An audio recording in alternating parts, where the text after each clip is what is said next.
नमस्कार मित्रांनो, जी.आर आला. लाडक्या बहिणींसाठी मोठी बातमी. आता अशी चूक पुन्हा करू नका. काय आहे लाडकी बहिणीसाठी आपण सविस्तर या चॅनलच्या माध्यमातून बघणार आहोत.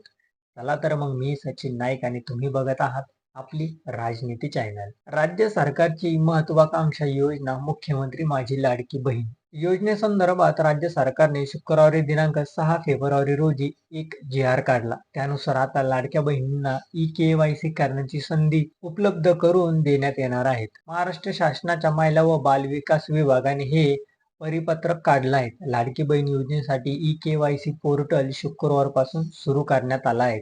मागच्या काही दिवसांपासून ई-के.वाय.सी पोर्टल बंद असल्याने लाडक्या बहिणीचे पैसे थांबले होते. राज्य शासनाच्या महिला व बाल विकास विभागाने आदेश काढून पोर्टल सुरू केले आहेत. त्यामुळे लाडक्या बहिणींना मोठा दिलासा मिळू लागला असून आता 31 मार्च पर्यंत के.वाय.सी करता येणार आहेत. मुख्यमंत्री माझी लाडकी बहीण योजनेअंतर्गत 31 डिसेंबर 2025 पर्यंत ज्या लाभार्थ महिलांनी ई-के.वाय.सी पूर्ण केली आहेत, परंतु ही प्रक्रिया पूर्ण करताना चुकीचा पर्याय निवडला असेल, अशा महिलांना आता 31 मार्च 2026 पर्यंत ई-के.वाय.सी करता येणार आहे. योजनेच्या पोर्टलवर तशी सुविधा करण्यात आली असून यापुढे कोणत्याही परिस्थितीत सुधारणा करण्याची संधी दिली जाणार नाहीत, असं शासनाने म्हटलं आहे.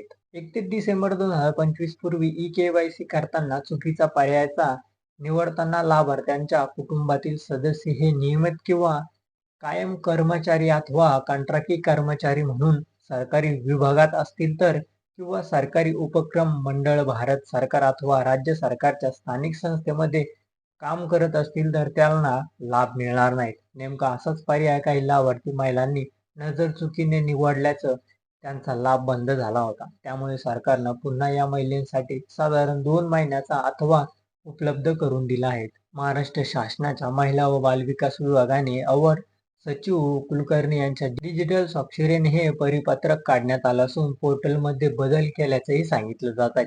ज्यामुळे महिलांनी तातडीने के.वाय.सी करून घ्यावी असं आवाहन सरकारकडून करण्यात आलं आहे. तर तुम्हाला काय वाटतं हे आमच्या चॅनलच्या कमेंट बॉक्समध्ये नक्की कळवा आणि व्हिडिओ आवडला असेल तर चॅनलला लाईक आणि सबस्क्राईब करा. धन्यवाद.